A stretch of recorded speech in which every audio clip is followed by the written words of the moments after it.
You slide your finger across a sheet of paper. A sharp sting slices through your fingertip. Ow! You pull your hand back and stare at it. A tiny red line. Barely any blood. A microscopic betrayal. Your finger has already declared a national emergency. You have 3 options. Squeeze it to check for blood, put it in your mouth like your saliva has a medical degree, or ignore it until soap finds it later, because the paper has already made its decision. Pick one. And somehow, this tiny cut hurts like the paper briefly became a razor blade. A paper cut is a small, shallow tear in the outer layers of your skin, caused by the thin edge of a sheet of paper. Medically, it is minor. Your nerves strongly disagree. The strangest part is that you may not even feel it immediately. First, there is a faint scrape. Then, 1 or 2 seconds later, the pain arrives. A sharp, concentrated sting that makes your entire hand stop working out of pure disrespect. A paper cut usually happens when the edge of a sheet moves quickly across skin that is mostly staying still.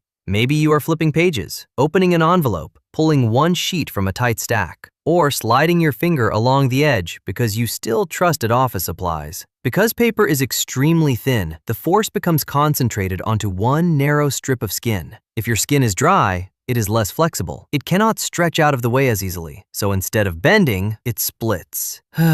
Wonderful. Apparently, moisturizer is protective equipment now. Paper may look smooth, but its edge is made from compressed plant fibers. Under magnification, paper's edge is rough and uneven. Instead of slicing cleanly, it catches and tears through small groups of skin cells, sometimes leaving irritating fibers behind. So no, paper is not technically a miniature chainsaw. Emotionally, however, it absolutely is. The cut usually damages the epidermis, which is the outer protective layer of your skin. A slightly deeper cut may reach the very top of the dermis underneath. That is where tiny blood vessels and sensory nerve endings are located. Paper cuts usually do not reach muscles, tendons, large blood vessels, or major nerves. The cut can expose or irritate free nerve endings near the surface. These nerve endings detect tissue damage, heat, cold, pressure, and irritating chemicals. Once the skin protecting them is broken, they become extremely sensitive. Air hurts, movement hurts, and anything wet feels personally motivated. One reason paper cuts hurt so much is that they are often deep enough to irritate pain receptors, but too shallow to bleed very much. That sounds like good news. It is not. In a deeper wound, blood forms a clot that helps cover and protect the damaged area. A paper cut may barely bleed, leaving the irritated nerve endings exposed. Now, every movement, touch, and chemical can reach the wound more easily. Paper cuts also happen frequently on the fingertips and hands. Lightly tap the pad of your fingertip. Now tap the middle of your forearm. Notice how your fingertip catches every tiny touch? Excellent design for gripping things. Terrible design for getting sliced by paperwork. These areas contain a very high concentration of sensory receptors. Your brain pays close attention to signals from your fingers because they are important for grip, touch, and fine movement. That is useful when you are handling tools. It is less useful when 1 millimeter of damaged skin decides to send emergency alerts every time you touch a doorknob. If the cut stays in the epidermis, it may not bleed. If it reaches the tiny capillaries underneath, you get that familiar red line or bead of blood. The complaining may continue for several days. You look at your finger and see almost nothing. So why does a cut that small feel so insulting? Think back to your last paper cut. Was the first sting actually the worst part? Or was it every tiny movement afterward reminding you that the paper won? At least give me a wound worth complaining about. Stop touching the evil document. After the initial sting, the pain may change into burning, throbbing, or aching. Damaged cells release inflammatory chemicals. These chemicals help begin the healing process, but they also make nearby nerve endings more sensitive. That is why the cut may hurt even when nothing is touching it. Over the next few hours, mild swelling and inflammation can make the area tender. Movement pulls at the wound. Pressure irritates it. If the cut is near a knuckle or finger joint, bending the finger can repeatedly pull the edges apart. Your body tries to close the wound. Then you move your hand and pull it open again.